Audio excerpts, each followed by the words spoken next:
One कर्मचारी कर्मक्षेत्र में आत्मरक्षा निमंते 3 दिनिया प्रशिक्षण शिविर। पारଳାଖେମୁଣ୍ଡି वन विभाग तरफ कर्मचारी निमंते 3 दिनिया अस्त्र तालीम व दक्षता विकास निमंते 3 दिनिया प्रशिक्षण शिविर अनुष्ठित हो जाइछि। वनखंड अधिकारी के नागराजु निर्देश क्रमे बेतागुड़ा स्थित रिजर्व पुलिस पड़िया ठारे एही शिविर अनुष्ठित होइथिला।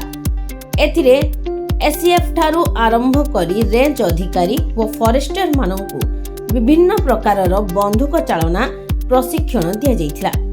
वनरक्षी माने पंप एक्शन गन परिचालना एवं व्यवहार रे तालीम पाइथिले।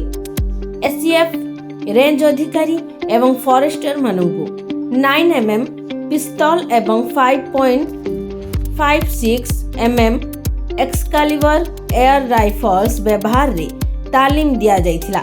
विशेष करी वन विभागर कर्मचारी माने संवेदनशील व आह्वान सम्मुखीन हेउथुबा क्षेत्र रे मुकाबिला समय रे आत्मरक्षा वृद्धि सकाशे एही शिविर आयोजन करा जाइथिला।